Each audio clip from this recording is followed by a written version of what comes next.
Bonjour à tous. En tant que président de l'Institut du cerveau, je suis très heureux de vous accueillir à l'ICM dans ce format un peu particulier. C'est en effet à l'initiative de Martine Assouline et de Maurice Lévy, les coprésidents du Cercle des Amis, que nous avons créé cette première conférence in live, en direct, sur un certain nombre de sujets qui vont vous être présentés. Je voudrais très simplement vous remercier parce que vous êtes plus de 500 à participer à cette conférence et d'autre part vous remercier pour votre soutien, pour votre générosité au cours de toute cette année qui a été très difficile pour tout le monde. Et je pense que nous pouvons tous avoir une pensée toute particulière pour tous ceux qui ont été atteints, car derrière les nombres, derrière les chiffres, il y a des personnes, il y a un certain nombre de morts de façon impressionnante et je pense qu'il faut penser à eux, même si la recherche continue grâce aux travaux qui ont été faits, comme vous allez le voir, comme ça va être présenté.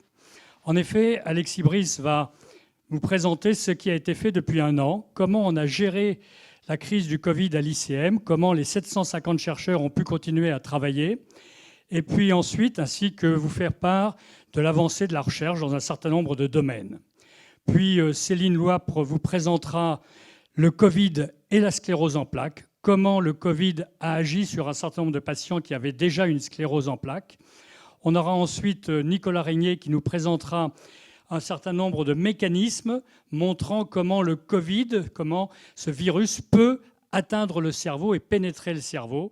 Et enfin, le professeur Philippe Fossati parlera de la dépression initiée bien entendu par cette crise, mais dépression en général, et pour répondre à un certain nombre de questions que l'on pose tous les jours.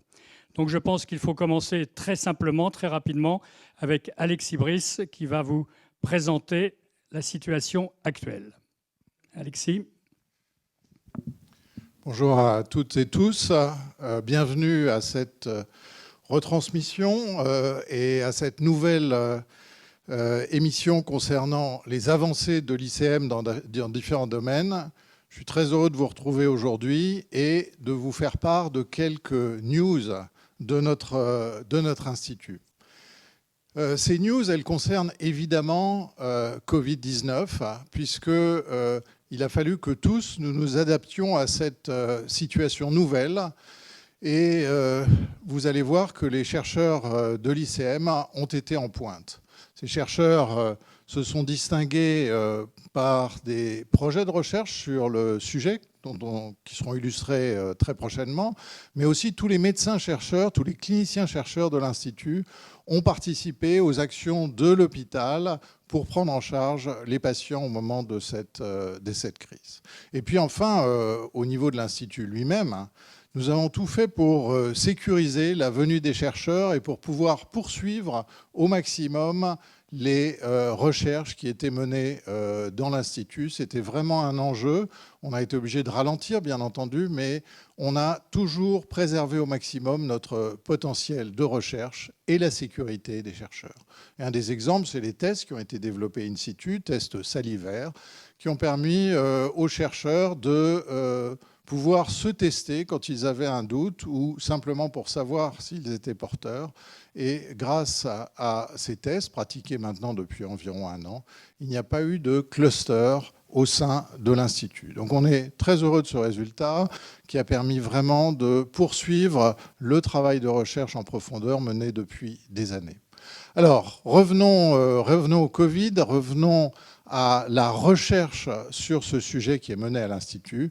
Et vous allez avoir très bientôt le premier exemple avec la cohorte Covid neurosciences, plus de 500 patients inclus et suivis, et une vingtaine de publications déjà. Et ce projet, il faut le souligner, il a été possible grâce à la réactivité de la Fondation FIA, qui en le soutient en grande partie, et puis à certains d'entre vous qui avaient généreusement donné pour mettre en œuvre ce projet.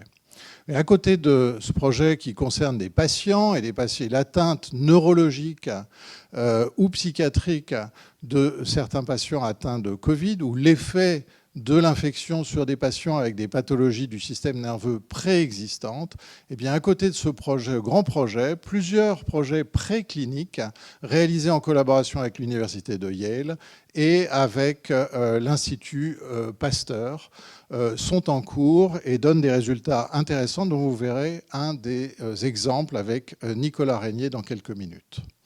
Donc les chercheurs se sont mobilisés tout au long de l'année passée et de cette année pour continuer et leur succès a été grand. D'abord, vous le voyez, un taux de réussite record, 34% dans les appels d'offres à l'Agence nationale pour la recherche, c'est-à-dire le double de la moyenne nationale. Donc les chercheurs étaient non seulement motivés, mais ils ont été aussi très chanceux, ils ont obtenu des résultats. Je voulais vous annoncer aussi de nouveaux recrutements. Le potentiel de recherche de l'Institut grandit. Et nous avons un nouveau chef d'équipe qui a été maintenant recruté comme chercheur, Jaime de Juansens. Et puis 3 nouvelles chercheuses qui rejoignent l'Institut et qui sont soutenues maintenant et qui sont des chercheurs de l'INSERM, contribuant à notre effort. Yasmine Canto-Bellarif, Kathleen Shaw qui vient des États-Unis et Léonie Coban. Cette année a été aussi marquée par des prix. Et vous avez là quelques exemples de prix, avec le prix Alphen, par exemple, pour Mathias Pessiglione. Vous avez Mahad Aoui qui a reçu le prix L'Oréal UNESCO des jeunes femmes en sciences et les jeunes le JAL Talent. Bravo à tous ces lauréates et lauréats. Et puis enfin, je voudrais signaler que nous avons créé, durant cette période, nous avons continué à faire évoluer l'Institut et créer un cinquième axe de recherche qui est autour des neurosciences computationnelles, c'est-à-dire en fait l'application des big data aux neurosciences, comment modéliser des comportements, comment modéliser des pathologies pour pouvoir aller au plus près de l'évolution et de la cause individuelle des pathologies.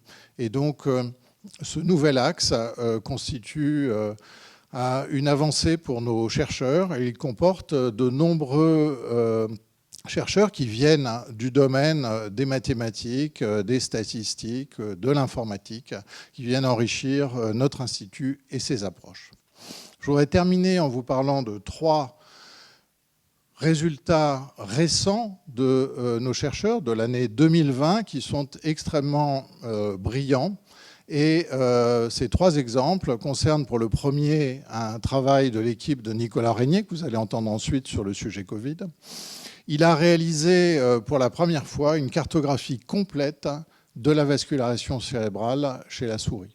Et grâce aux techniques de transparisation qu'il avait mises en place et d'une analyse informatique très poussée, il a pu reconstituer des centaines de millions de vaisseaux qui composent la vascularisation du cerveau d'une souris et montrer que cette vascularisation est différente, organisée différemment d'une région à l'autre de notre système nerveux et qu'elle s'adapte aussi aux situations, puisque par exemple chez les souris qui sont sourdes congénitalement, on voit une réorganisation de la vascularisation entre différentes régions cérébrales. Évidemment, la vascularisation qui concerne l'aire du cerveau impliquée dans l'audition est plus petite, alors qu'elle s'est développée dans d'autres aires du cerveau qui représentent des modalités sensorielles différentes, par exemple la vue ou le toucher. Voilà, un travail publié dans Cell qui a eu un grand retentissement. Le second exemple, à plus approché des maladies, concerne la maladie de Huntington et les travaux réalisés conjointement par une chercheuse de l'Institut du cerveau, Alexandra Dürr, et d'une chercheuse de Grenoble, Sandrine Imbert. Et elles ont montré que dans la maladie de Huntington, une maladie de l'adulte qui se révèle en général vers 40 ou 50 ans, eh bien, il y a, dès avant la naissance, des anomalies cérébrales du développement. Et donc, c'était une maladie qu'on considérait comme neurodégénérative, tardive, qui en réalité montre que dès le développement de l'embryon et du cerveau, il existe des anomalies qui sont détectables et qui sont importantes. Elles sont probablement compensées pendant très longtemps, mais elles fragilisent certainement le cerveau et contribuent au développement ultérieur de la maladie de Huntington. Donc une avancée majeure publiée dans la revue Science.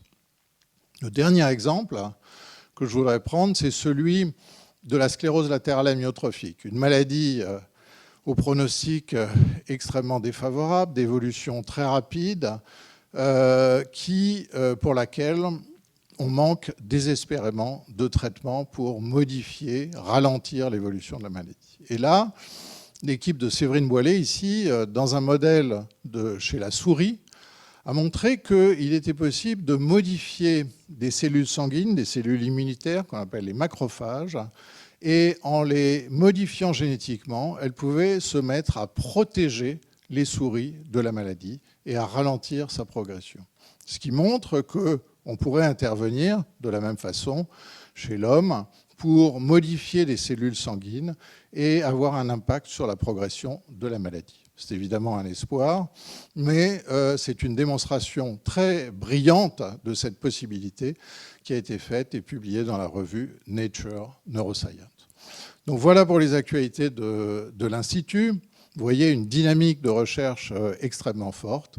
Et je voudrais maintenant appeler notre chercheuse qui travaille sur le Covid-19 et vous dire quelques mots de Céline Louapre, qui est un médecin-chercheur qui dirige le centre d'investigation clinique, qui a été formé à la Pitié-Salpêtrière, mais aussi aux États-Unis, et qui, à travers ses recherches au centre d'investigation clinique, a fait avancer beaucoup de protocoles concernant la sclérose en plaques. Et aujourd'hui, elle va nous parler de la sclérose en plaques et de Covid-19, le lien entre ces deux maladies et comment l'une interagit sur l'autre grâce à la cohorte qui a été mise en place depuis l'an passé et qu'elle coordonne. Merci à toi, Céline. Je te laisse la parole.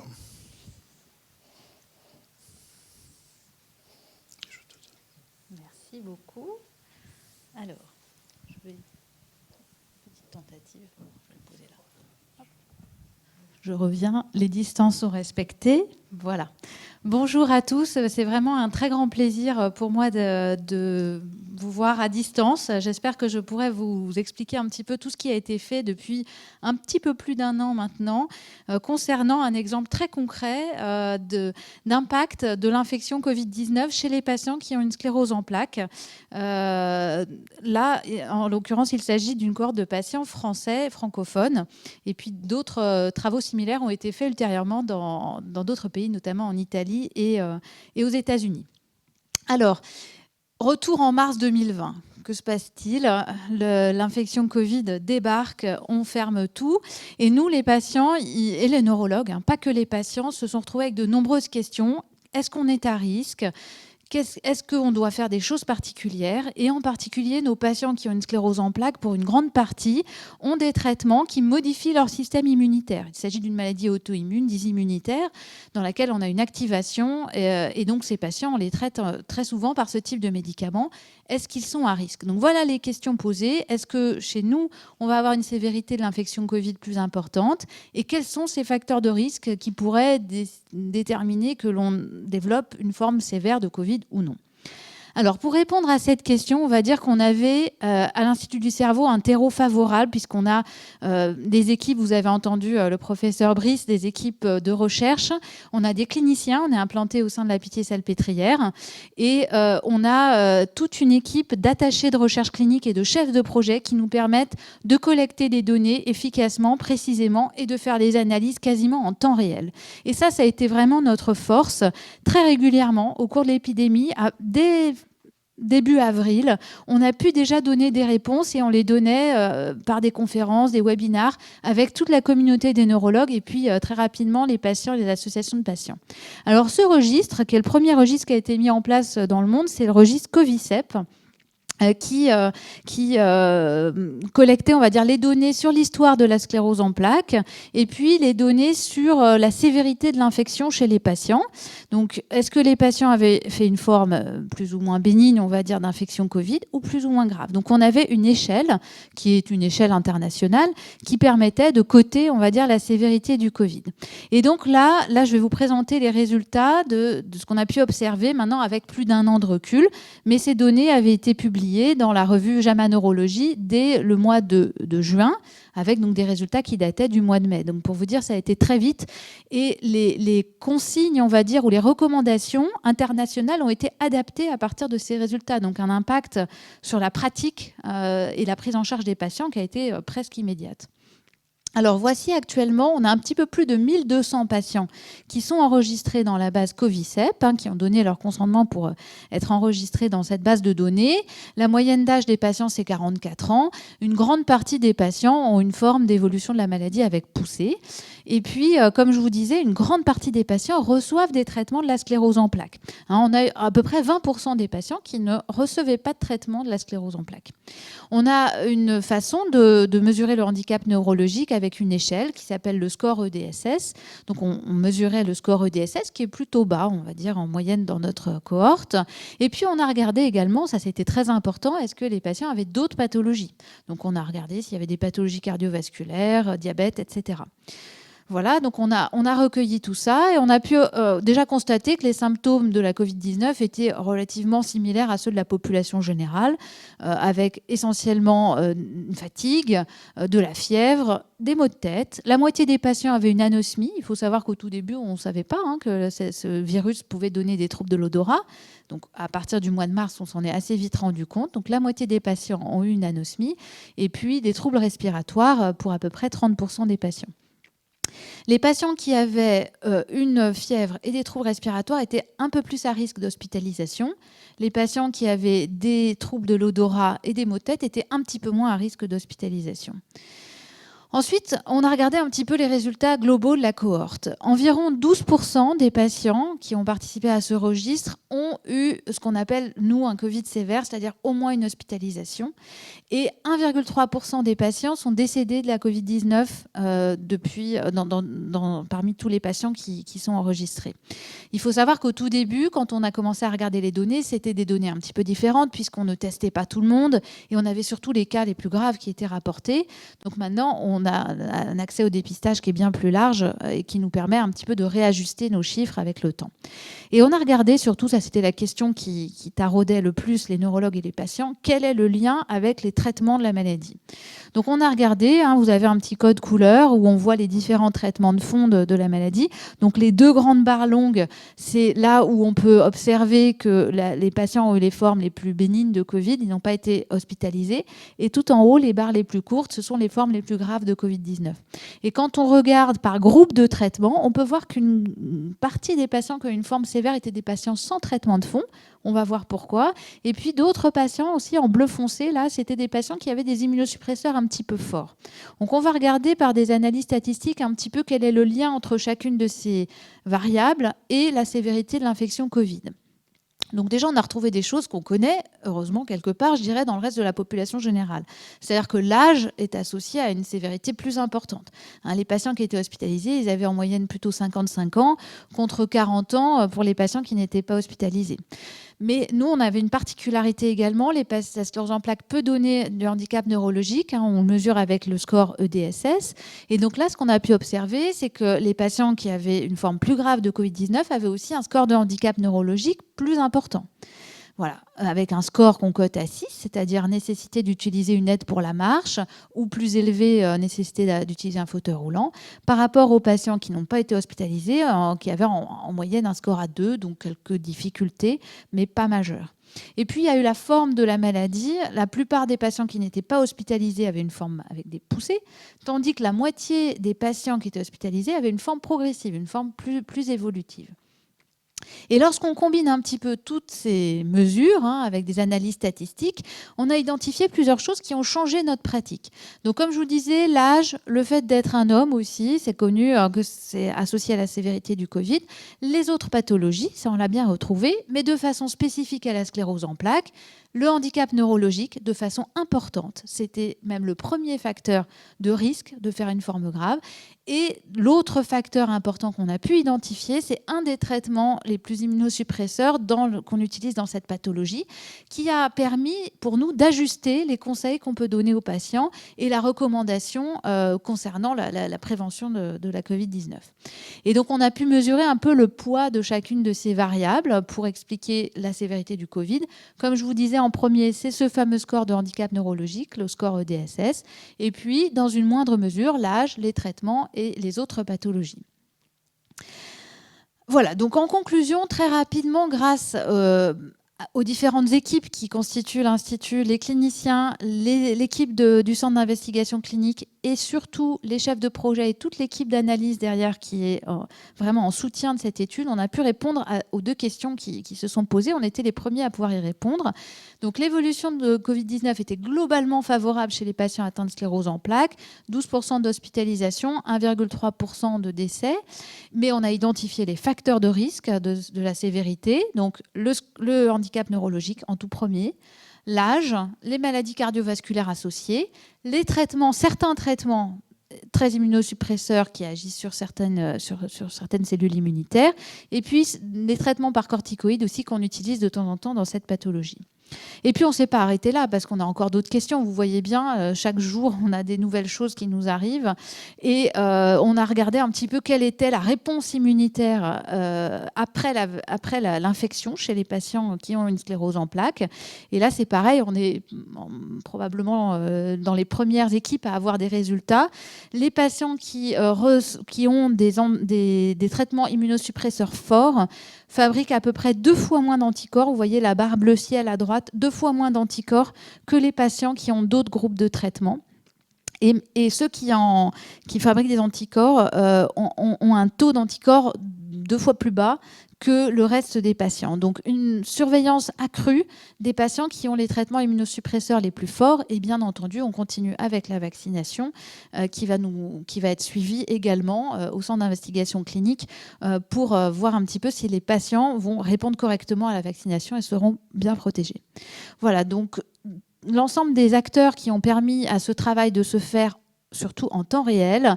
Ce sont nos tutelles qui nous ont accompagnés dans ce projet. Et je tiens à mettre en avant les 2 chefs de projet qui sont hébergés à l'ICM et qui sont soutenus par des programmes de l'ICM, qui sont Amandine Bordet, qui est notre chef de projet local d'un programme qui s'appelle ICRIN, et Yannicka Mathieu, qui est la chef de projet nationale de tous les centres qui travaillent sur la sclérose en plaques dans la recherche et qui est également hébergée à l'ICM. Et puis, bien sûr, c'était un programme national, donc il y a plus de 135 médecins qui ont participé à cette étude et que je souhaite remercier.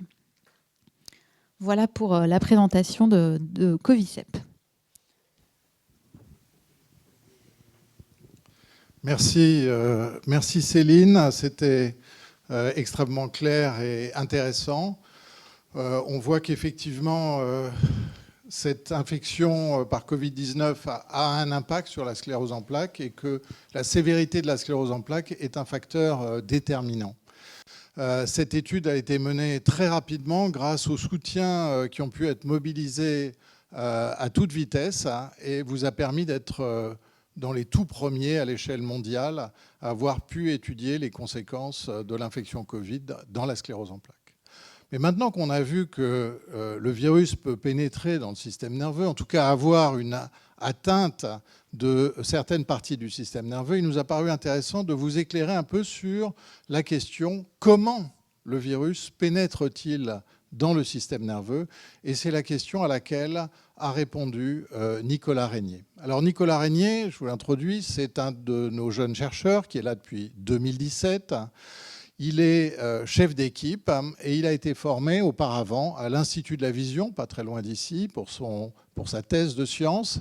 Et puis ensuite, il a passé de longues années aux États-Unis, à l'université de Rockefeller, où il a développé une nouvelle technologie extrêmement performante et dont je vous ai montré un exemple tout à l'heure avec la vascularisation du cerveau. Cette fois, il s'est attaqué, dans le contexte du Covid, à une nouvelle question en collaboration avec l'université de Yale et de l'Institut Pasteur. Nicolas, à toi.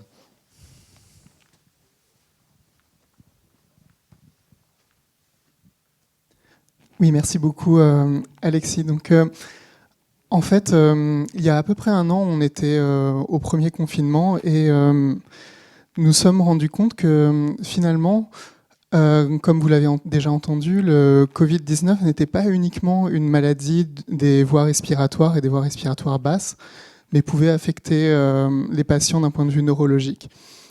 Alors qu'à l'origine, nous n'étions pas vraiment destinés à travailler sur ce virus, parce que nous ne sommes pas vraiment des virologues ou des immunologues ici, mais nous sommes finalement rendus compte que peut-être les outils que nous développions à l'ICM pouvaient aider à comprendre ce qu'il se passait dans le cerveau de personnes atteintes de Covid-19 à l'aide de modèles.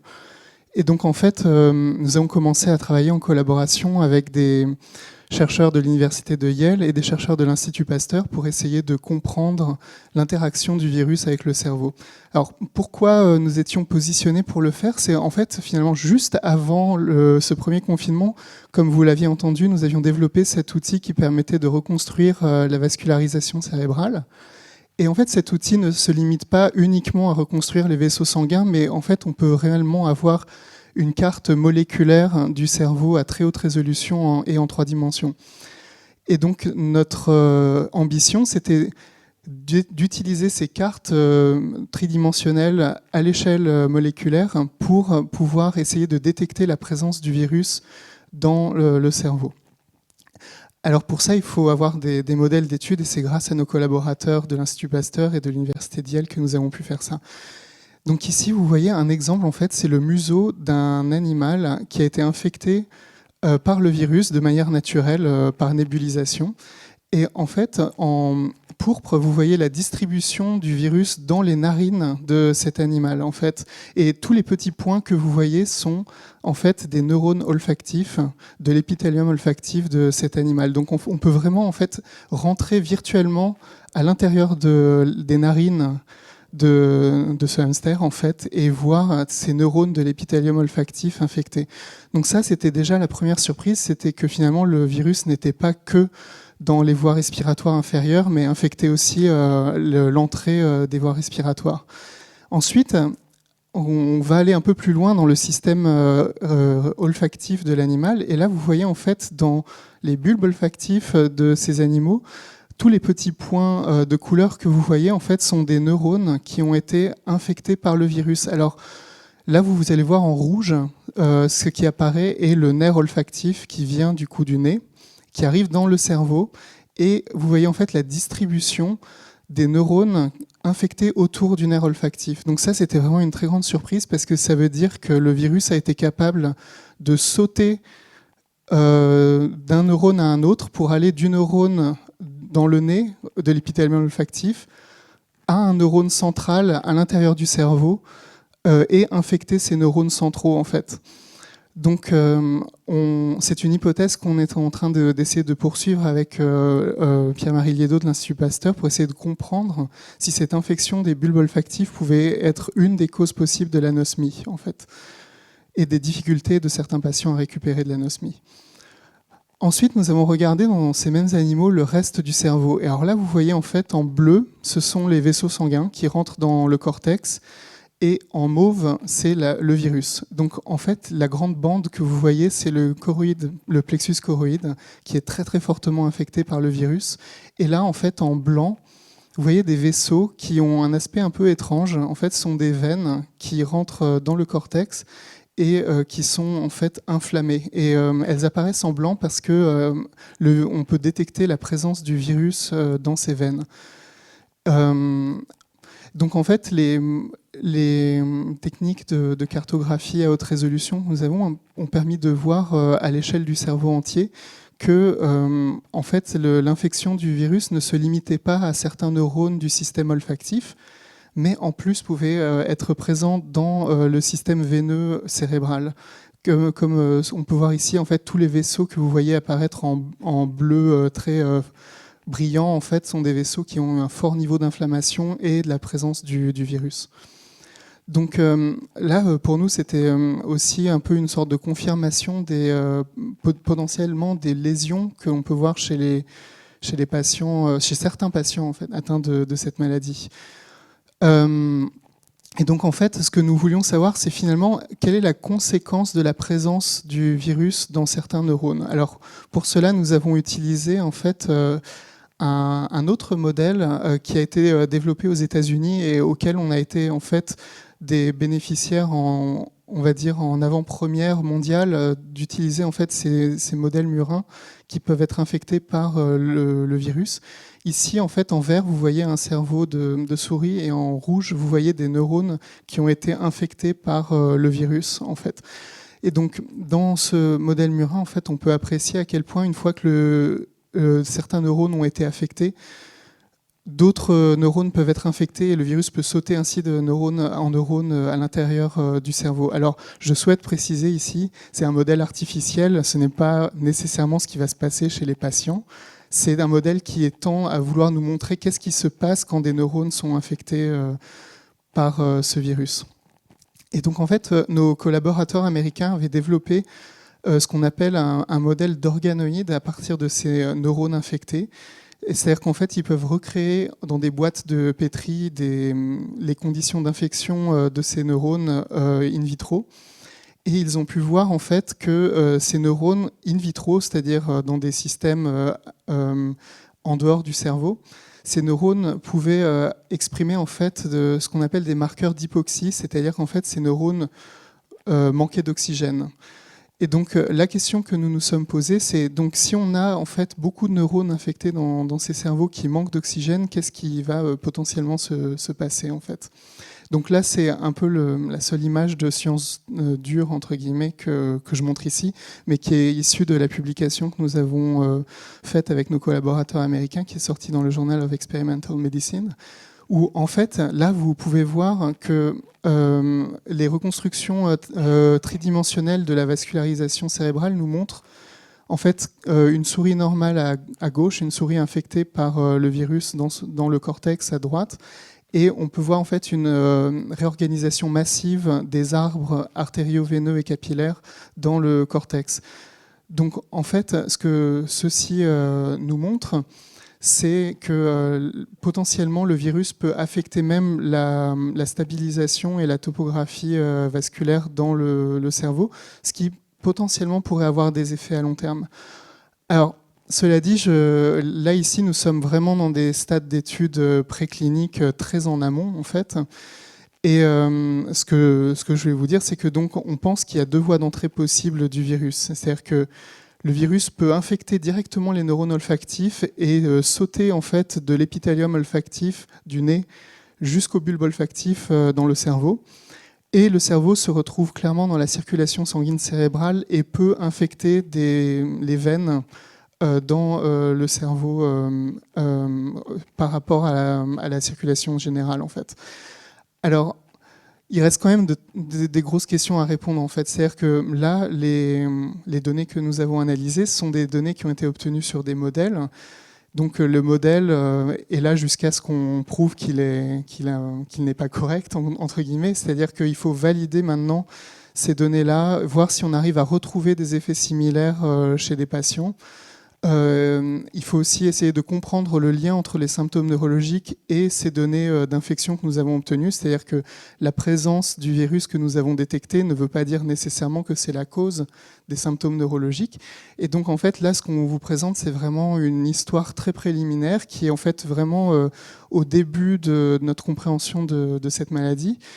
Et il reste encore énormément de questions à répondre. Et en fait, on a pu se lancer là-dedans grâce finalement au financement exceptionnel que l'ICM a débloqué pour permettre l'essor de ces projets collaboratifs avec l'Institut Pasteur et l'Université de Yale. Merci beaucoup.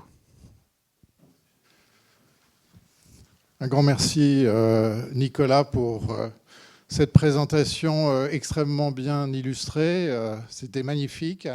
Et en tout cas, ça montre bien qu'on commence à comprendre la dynamique du virus et la possibilité d'atteinte du système nerveux. Évidemment, comme tu l'as dit, c'est dans des modèles, et donc on ne peut pas toujours transposer, mais ça donne vraiment des pistes intéressantes. Et je crois que les deux exemples qu'on a eus avec Céline Loipre et tout ça montrent que l'ICM a réellement fait un effort, et en particulier tous ces chercheurs et chercheuses, pour comprendre mieux et participer à l'effort collectif contre le Covid. Maintenant, on va terminer par la dernière présentation, un peu plus longue. Vous voyez que le titre, d'ailleurs, l'est, hein, les nouvelles répercussions. Quelles sont les répercussions de la pandémie sur la dépression? Quelles sont les nouvelles thérapies et les espoirs? Donc, beaucoup de questions auxquelles va répondre Philippe Fossati, qui est professeur de psychiatrie, qui est chef du service de psychiatrie dans l'hôpital Pitié-Salpêtrière, mais aussi chef d'équipe à l'ICM comme clinicien-chercheur, et aussi co-responsable d'une de nos plateformes technologiques. Donc c'est vous dire qu'il est occupé. Mais merci d'être là et de nous éclairer sur ces aspects de la dépression. Merci Alexis et bonjour à tout le monde. Donc effectivement, je vais vous parler de la dépression. Alors l'idée, si vous en êtes d'accord, en fait, c'est de partager un peu de diviser cette présentation en deux parties. Dans un premier temps, faire un rappel un peu général de la dépression, des nouvelles pistes en particulier qu'on développe ici à l'ICM, et puis ensuite rentrer sur le sujet. Alors c'est vrai que c'est un sujet qu'on entend en permanence, hein, c'est sur le Covid. Et vous avez entendu parler qu'on parle éventuellement des problèmes de santé mentale, d'une vague de troubles psychiatriques. Et j'essaierai de vous en dire quelques mots.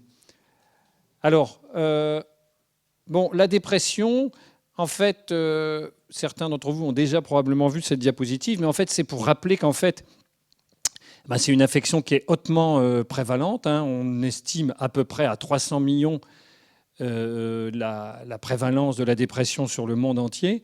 Et on estime en France, par exemple, qu'on a une prévalence. Alors, sur cette diapositive, on voit marqué, je ne sais pas si vous voyez bien un peu la France, là, elle est marquée à 20% comme un des pays ayant une prévalence la plus élevée. Peut-être le chiffre était un peu élevé, mais en gros, on dit 10 à 15%. L'idée, c'est de se dire qu'une personne sur 10 peut présenter à un moment donné ou à un autre, au cours de son existence, un épisode dépressif. Alors, qu'est-ce qu'on entend, nous, par dépression ? Eh bien, en fait, ce sont un certain nombre de symptômes, parce que c'est vrai que c'est un terme qui peut être parfois utilisé un peu de manière un peu générique, hein, mais en fait, ça correspond à un certain nombre de symptômes dont vous avez ici toute la liste. Alors, en fait, les gens ne présentent pas l'ensemble des symptômes, mais un certain nombre. Il faut au moins 5 symptômes pour qu'on puisse poser ce diagnostic. Vous voyez une tristesse, une perte de plaisir, des modifications d'appétit, du sommeil, un ralentissement, des troubles cognitifs, une dévalorisation, un sentiment de culpabilité, et puis parfois, bien évidemment, ce qui en fait une des éléments de gravité, des pensées de mort, voire des idées suicidaires. Alors, cette dépression et ces symptômes ne sont pas simplement présents. Ils ont un retentissement important. Alors vous voyez à gauche, en gros, on a la liste des symptômes, et à droite, le retentissement fonctionnel. Eh bien, vous voyez que quand on a une humeur plutôt irritable, triste, eh bien, ça peut entraîner des conflits interpersonnels, ça peut entraîner des situations d'évitement où les gens, par exemple, peuvent être absents à leur travail, un manque de motivation. Les troubles cognitifs vont entraîner des pertes d'efficacité, des troubles dans les processus de prise de décision, des erreurs. Ça peut augmenter. On avait pu montrer, par exemple, dans une étude avec la cohorte gaz-électricité, que ça multipliait par 10, par exemple, l'accident de travail lorsqu'on avait des symptômes dépressifs.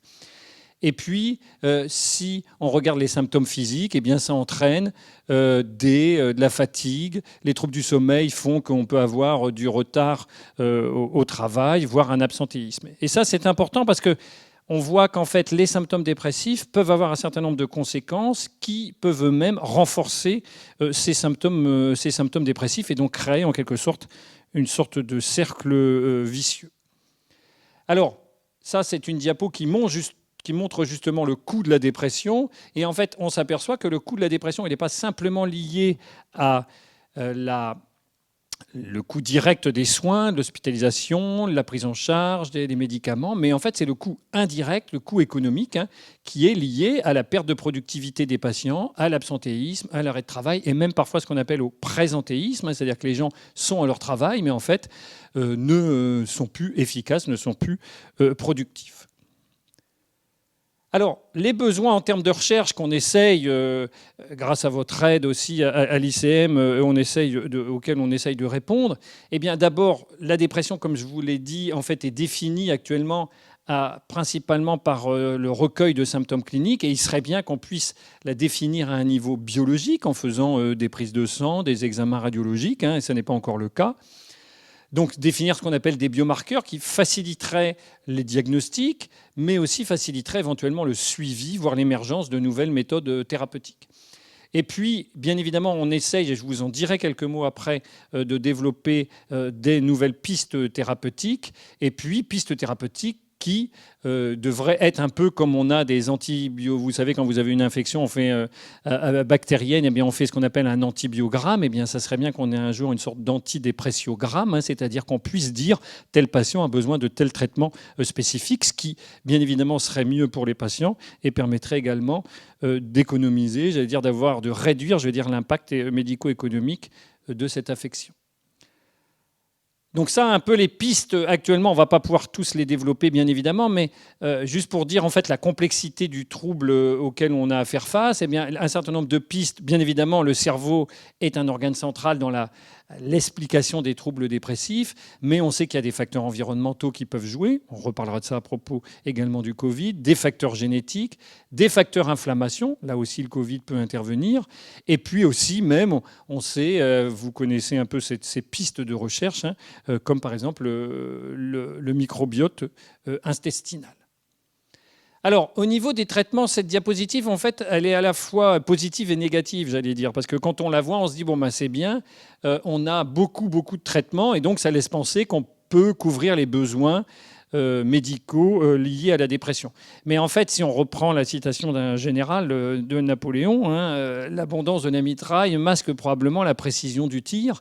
Et en fait, on voit qu'en fait, on a plein de traitements, mais justement, en fait, on donne ça de manière un petit peu non scientifique, non guidée par la biologie, et qui fait que des fois, malheureusement, on n'arrive pas à traiter les patients. Alors, je ne vais pas rentrer dans le détail de tous les traitements, mais vous voyez que vous avez à la fois des médicaments, et puis ensuite, vous avez des techniques de modulation cérébrale qui vont de la stimulation magnétique transcrânienne à des vieilles techniques et des vieilles méthodes qui sont encore utilisées comme les électrochocs. Et puis, vous avez aussi des thérapies psychologiques, comme les thérapies interpersonnelles, les thérapies cognitivo-comportementales.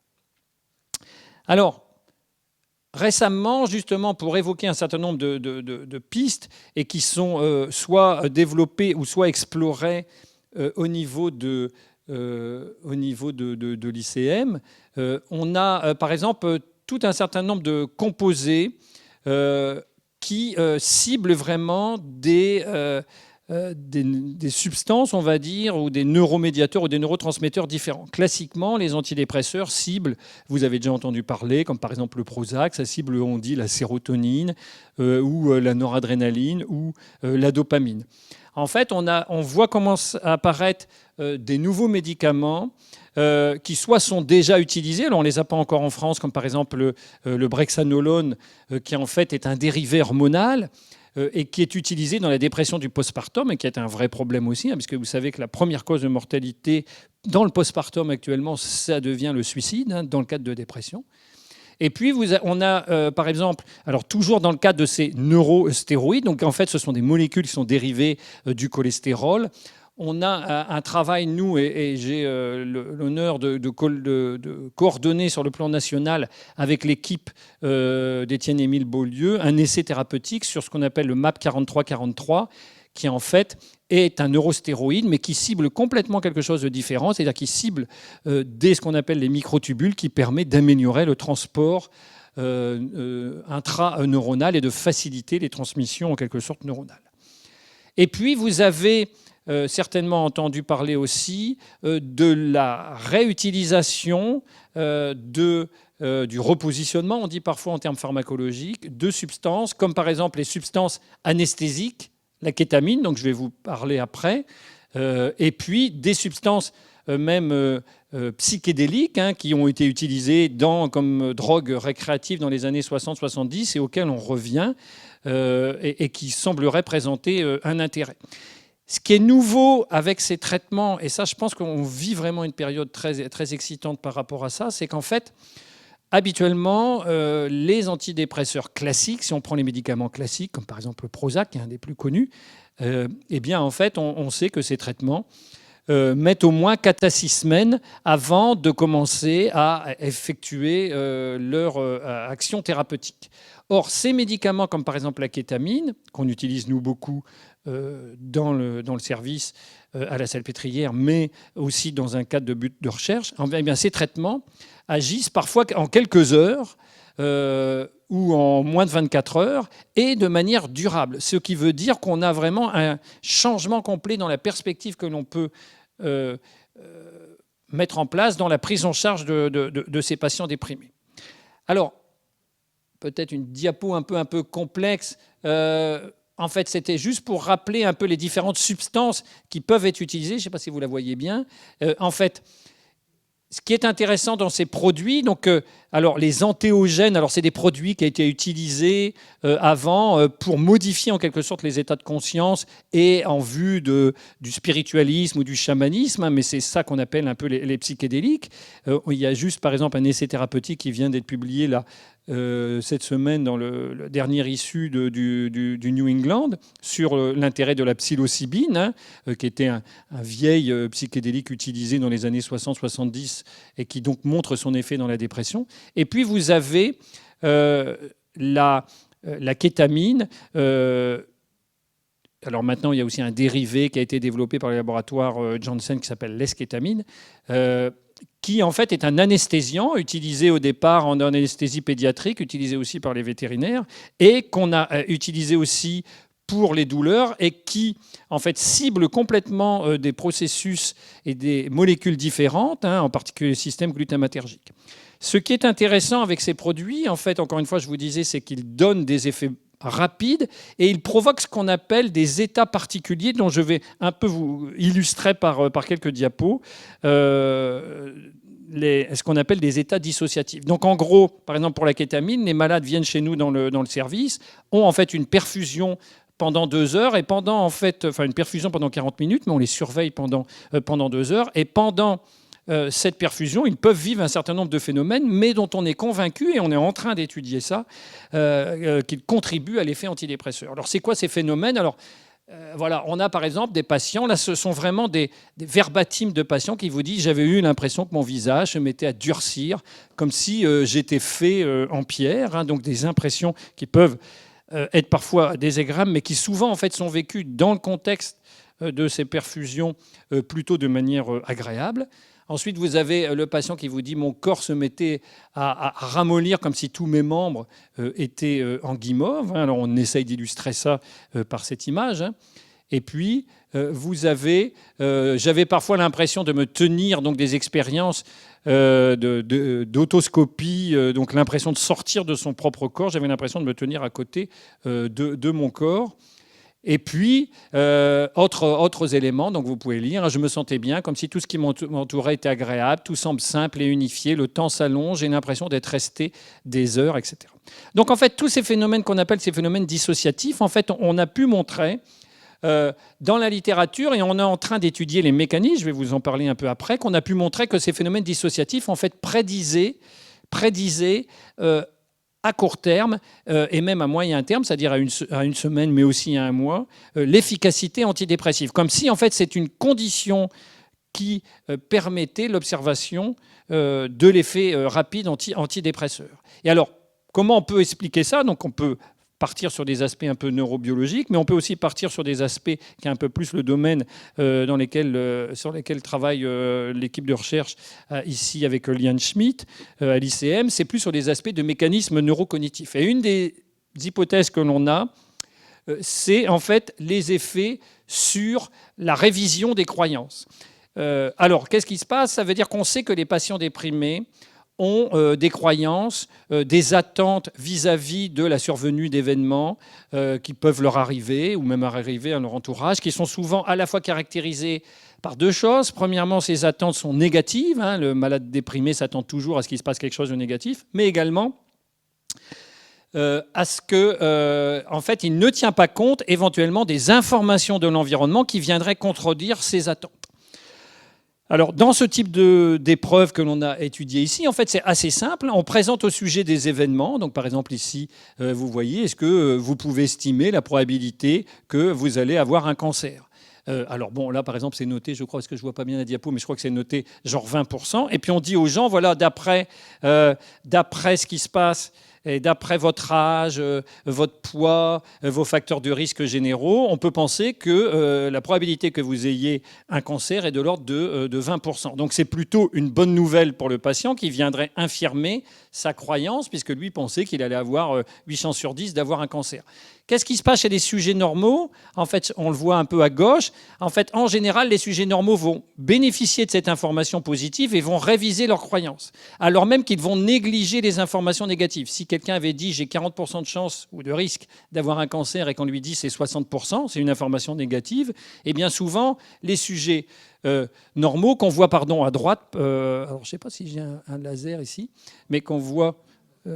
non, j'ai pas de laser, pardon. Mais qu'on voit sur la partie en bas, la partie droite, enfin gauche et à droite de la gauche, si j'ose dire. Eh bien, en fait, on voit que les sujets normaux ont ce qu'on appelle un biais optimiste. Un biais d'optimisme, c'est-à-dire qu'en fait, ils tiennent compte des informations positives et pour se renforcer leurs croyances et diminuer et réviser leurs croyances et ne pas tenir compte des informations négatives. Quand on fait ça chez les patients déprimés, donc en bas à gauche, ce qu'on voit en fait, c'est qu'il y a une disparition de ce biais positif, ce biais d'optimisme, c'est-à-dire on révise plutôt les bonnes nouvelles et on néglige les informations négatives, mais on voit qu'à 4 heures et après une semaine, on corrige avec une perfusion de kétamine ce biais et on restaure en quelque sorte un optimisme chez les patients. Ce qui est intéressant, c'est la partie droite et en bas à droite de la diapo, c'est qu'en fait, on s'aperçoit, par une analyse qu'on appelle de médiation statistique, on s'aperçoit qu'en fait,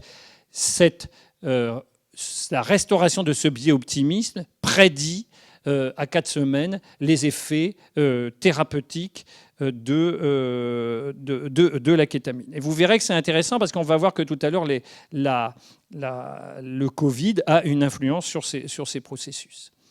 Alors justement, si on part sur la deuxième partie, j'allais dire le lien avec Covid et santé mentale. Donc vous savez qu'on sait, il y avait eu, je crois, vers janvier-février, une allocution du ministre Olivier Véran, un ministre de la Santé, qui nous disait que c'était important la prise en charge des complications de la santé mentale liées au Covid-19. Enfin, Covid-19, on devrait dire maintenant Covid 2021. Alors, on a pu, grâce à la cohorte Coco Neurosciences, intégrer aussi les patients qui avaient des Covid, des troubles psychiatriques, et on est en train d'analyser les données. En fait, il y a 2 possibilités pour que le Covid puisse avoir des impacts sur la santé mentale. Il y a d'une part les effets directs du virus, et vous l'avez vu que c'est un virus qui est manifestement neurotrope, qui se fixe sur le cerveau. Mais il peut y avoir également des effets direct du virus via l'inflammation qu'il entraîne, via aussi les effets vasculaires. Et puis, il peut y avoir aussi des effets indirects. Et ça, vous le vivez au quotidien, j'allais dire, c'est les conséquences psychosociales, on va dire, environnementales, économiques de l'épidémie et les mesures qui sont prises pour nous protéger de cette épidémie, c'est-à-dire le confinement, l'isolement social, les conséquences économiques qu'on va voir. Et puis, il y a aussi éventuellement les conséquences de la maladie, c'est-à-dire que les gens qui ont eu éventuellement, par exemple, une hospitalisation en rapport avec la Covid. Alors, j'avais parlé tout à l'heure de l'optimisme, du biais optimisme qu'ont les gens, qui ne tiennent compte que des informations positives et révisent leurs croyances. Ce qui est intéressant, c'est qu'on a pu mesurer les croyances des individus non déprimés, là il s'agit de sujets sains, qui en fait ont fait cette tâche que j'évoquais tout à l'heure, de réviser leurs croyances à partir de différents items qu'on leur proposait. Et en fait, ce qu'on peut voir en bas à gauche, c'est qu'en fait, avant le Covid, eh bien, il y avait un biais optimiste dans la population générale, hein, qui était maintenu. C'est un phénomène connu en sciences cognitives. Et puis, en fait, après la période Covid, pendant le premier confinement, eh bien, en fait, on s'est aperçu qu'on avait une suppression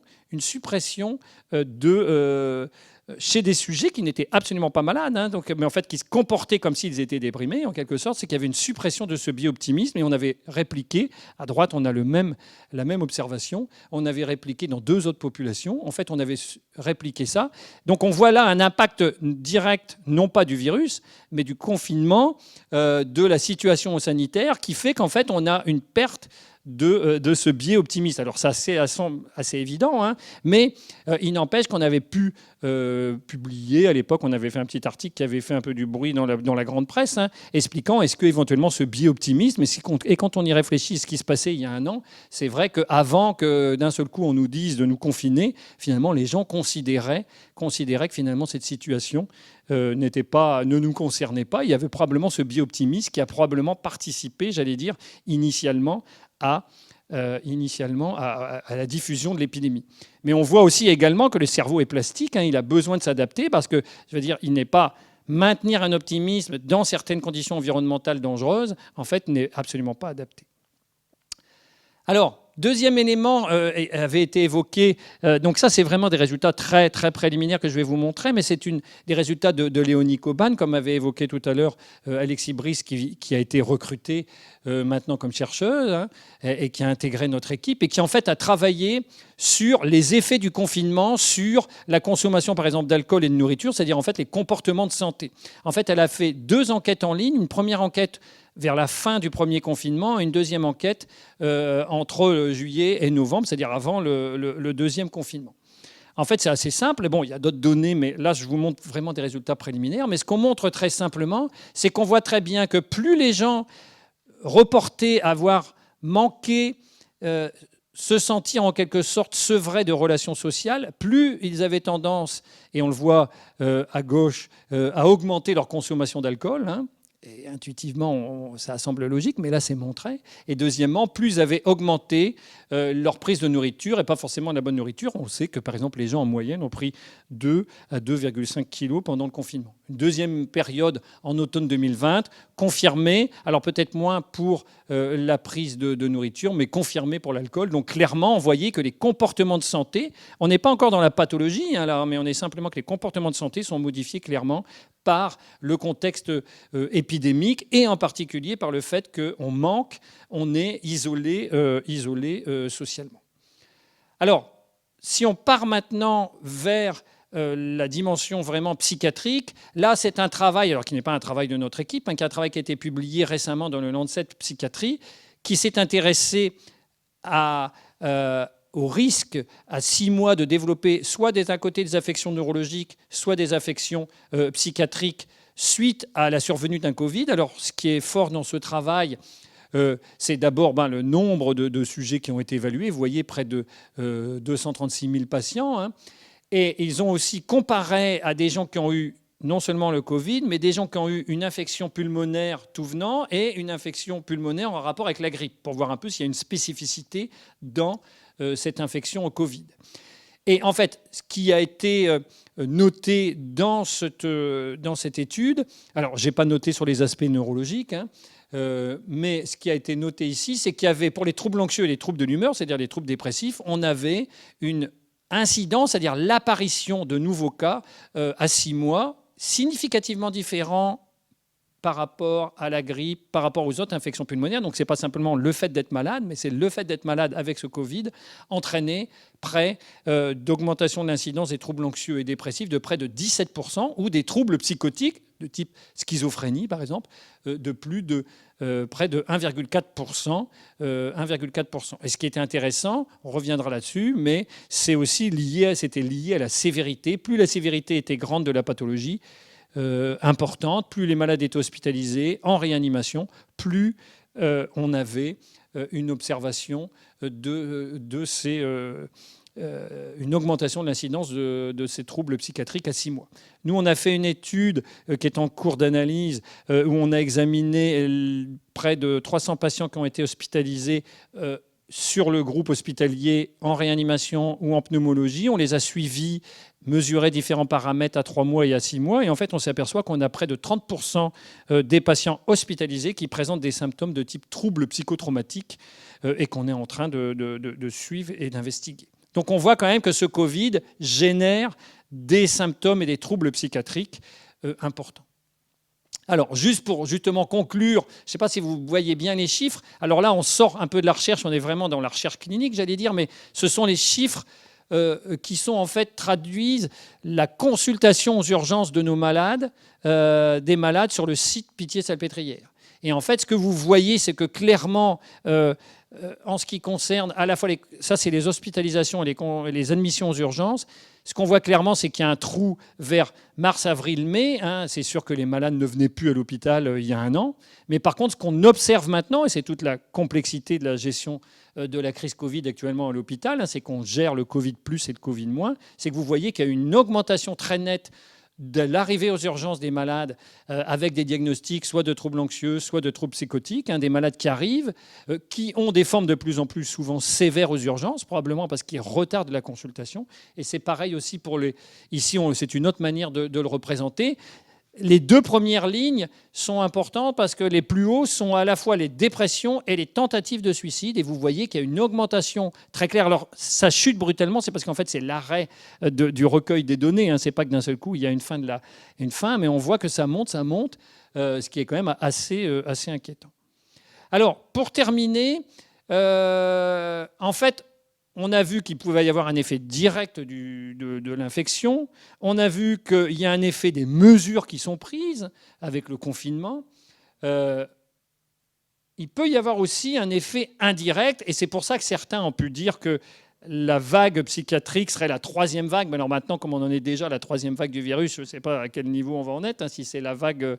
En tout cas, c'est une lame de fond qui va être aussi les conséquences médico-économiques et les conséquences socio-économiques. Alors, juste un point, c'est pour rappeler en fait que, et ça c'est, alors peut-être il y a des chefs d'entreprise qui sont parmi nous et qui nous écoutent, mais je veux dire, le fait qu'ils vont être dans des difficultés, dans des décisions un peu lourdes, et en fait ce qu'on s'aperçoit, c'est que le licenciement économique multiplie, alors là c'est pas lié au Covid, c'est une enquête générale, mais on peut penser que ça s'appliquera à la même chose au licenciement économique en rapport avec le Covid, eh bien ça multiplie par 3 le risque de dépression, ce qui est plus important chez les hommes, comme si finalement le travail protégeait un peu plus les hommes que les femmes, alors que ça multiplie par 3 chez les femmes.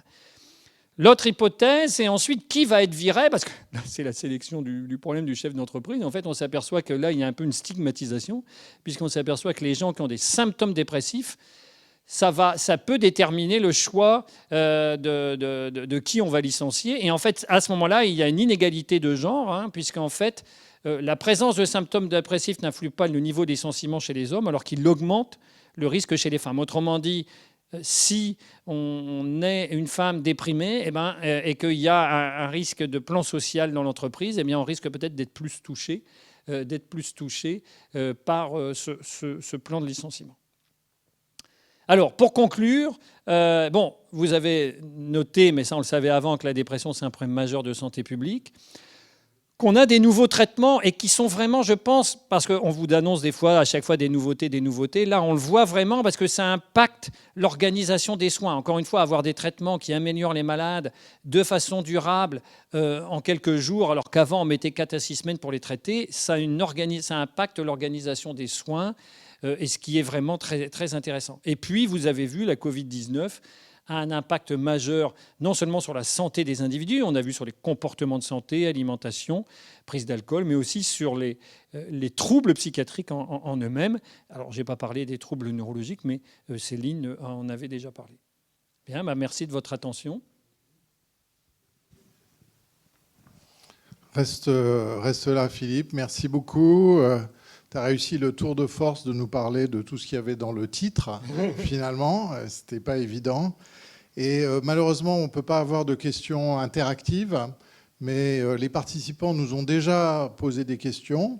et je vais me faire leur porte-parole dans les quelques minutes qui nous restent. Et la première question concerne un des aspects que tu as montré, c'est-à-dire qu'on peut avoir une dépression dans le contexte du Covid parce qu'on est infecté, parce qu'il y a peut-être un processus cérébral ou dans les suites d'une infection. Et puis on peut être déprimé aussi parce qu'il y a le contexte, sans être malade, il y a l'incertitude, il y a le lien social qui se distend et tout ça. Est-ce qu'on peut faire la différence entre les deux ? Et est-ce que la prise en charge de ces deux formes de dépression est identique ? Alors, faire la différence au niveau symptomatique, non. Par contre, on peut retrouver, j'allais dire, le contexte, c'est-à-dire que les gens qui ont présenté une infection Covid peuvent... ils augmentent le risque, et donc déjà le fait de savoir qu'il y a une infection Covid peut laisser penser que ce soit en rapport avec ça. Les dépressions directement liées au Covid, comme évoqué par l'effet, par exemple, virus, l'impact du virus sur le cerveau, c'est souvent dans les formes les plus graves. Et ce qu'on a constaté, et Céline peut-être l'a constaté aussi dans la cohorte, Coco Neurosciences, c'est qu'on a des malades qui présentent au départ des tableaux un peu encéphalopathiques, avec des confusions, des pertes de repères, et qui traduisent une forme grave, et qui ensuite, et on en a eu quelques-unes dans le service, et là qui était plus difficile à prendre en charge, qui avaient des symptômes dépressifs persistants après. Après, d'un point de vue thérapeutique, on peut espérer que ces phénomènes ne sont que transitoires, parce que ce qui est intéressant et complexe, c'est qu'on sait aussi que la dépression en elle-même peut entraîner une micro-inflammation, et donc elle peut être amplifiée. Elle peut être amplifiée. On a tous constaté déjà des patients qui font une infection, qui ont déjà fait des dépressions et qui voient une dépression réapparaître suite au syndrome infectieux. Donc c'est un peu complexe, mais il faut encore une fois penser que les traitements auront le même effet, sauf les tableaux très lésionnels encéphalopathiques qui sont heureusement rarissimes. Il y a un aspect dont on n'a pas parlé, c'est le Covid long. Oui. Parce que ça devient très à la mode, parce qu'il y a réellement un problème post-Covid qui se manifeste sous différentes formes. Est-ce que la dépression est un des signes ? Ah oui, tout à fait. Alors les Covid longs, c'est aussi complexe, parce que je veux dire, c'est à la fois soit des syndromes inflammatoires chroniques dont on n'a pas encore bien compris, soit ce sont des problèmes de réadaptation à l'effort, soit ce sont réellement des gens qui ont des symptômes un peu divers. Alors, on a même vu des patients un peu bizarres, parce qu'on a eu des patients... Il y a un an, on n'avait pas les tests, malheureusement, on le savait, on n'avait pas les tests, et donc il y a des gens qui ont eu des manifestations dans le contexte, on a dit ils ont peut-être fait un Covid, et ensuite on voit apparaître toute cette population, on en a vu quelques-uns avec l'équipe de service de maladies infectieuses, qui se plaignent de symptômes, mais dont on ne peut pas être sûr qu'ils ont eu le Covid. Alors est-ce que ce sont un peu, comme on voit dans les syndromes post-Lyme, des tableaux un peu qu'on appelle dans notre jargon un peu technique des troubles fonctionnels, on va dire, ou des troubles à expression somatique, ou est-ce que ce sont réellement des syndromes post-Covid ? C'est un peu compliqué. Alors maintenant, c'est un peu plus clair parce qu'on a les tests, mais la dépression fait clairement partie des tableaux. Et puis surtout, les gens sont gênés d'un point de vue respiratoire, d'un point de vue fonctionnel, ce qui peut entraîner aussi une dépression secondaire. Donc c'est très intriqué, en tout cas. Très intriqué, exactement. Bon, à vous de jouer. Une dernière question, si on a le temps. Elle concerne le suivi à distance des patients dans le contexte où les patients se déplacent beaucoup moins. Vous avez moins de temps pour les recevoir aussi. Est-ce qu'il y a d'autres possibilités de prise en charge, en particulier pour les patients qui sont isolés géographiquement ? Ah oui, alors là, ça c'est une question très importante et je remercie pour cette question parce qu'on a appris considérablement à cette occasion-là, à l'occasion de la première vague, c'est surtout au moment de la première vague, parce que les gens ne venaient plus. On a appris en fait à développer ces téléconsultations. Alors au départ au téléphone, vous imaginez à l'hôpital le temps que ça se mette en place. Maintenant, on fait vraiment par visioconférence. Et on a appris aussi à parce que c'est pas évident de faire toute une sémiologie, toute une interaction avec la visio, mais les professionnels de santé ont développé cette prise en charge. Alors maintenant, on essaye, dans la mesure du possible, de revenir en présentiel, mais quand les patients ne peuvent pas se déplacer, quand la crise a des pics, comme c'est le cas actuellement, on fait des téléconsultations. Et ce qui est intéressant, c'est qu'on a pu développer une nouvelle forme de sémiologie psychiatrique, d'apprentissage, parce que c'est pas du tout pareil, en plus de voir des gens en consultation, en cabinet, dans son bureau, ou de voir les gens qui sont implémentés chez eux, dans leur entourage, etc. C'est vraiment quelque chose de très intéressant et qui continue à se développer. Donc vous vous êtes adapté, les patients Exactement. aussi, et finalement, on arrive à Ah oui. faire évoluer la pratique. Tout à fait, tout à fait. Bon, écoute, un grand merci. Bah, Alors, merci. Philippe, et je crois qu'on va pouvoir clore cette première conférence live. Je voulais vous dire combien j'étais heureux de vous retrouver par écran interposé, mais surtout, j'espère que dans les prochains mois, on pourra se retrouver à l'Institut du cerveau, comme on le fait d'habitude. Donc en tout cas, très heureux d'être avec vous. Je voulais vous remercier de votre présence aussi nombreuse. Ça a été possible techniquement d'organiser cette rencontre grâce au soutien logistique de Publicis. Et puis je voulais vous dire que ce que vous avez entendu ici démontre la capacité d'adaptation de nos chercheurs, leur agilité, leur curiosité aussi et leur capacité à s'emparer de questions importantes. Donc malgré ce qu'ils ont fait cette année dans le domaine Covid-19, il ne faut pas oublier que nous avons à faire face à des challenges vraiment importants pour comprendre le cerveau, pour traiter les maladies du système nerveux, que ce soit la dépression, les maladies neurodégénératives, toutes les autres. Et donc je voulais vous dire qu'on compte vraiment sur vous, sur votre soutien, parce qu'on en a besoin, on en a toujours besoin. Donc je vous remercie par avance de tout ce que vous faites pour nous, pour soutenir nos chercheurs et cette grande communauté de l'Institut du cerveau. Voilà, un grand merci. Au revoir.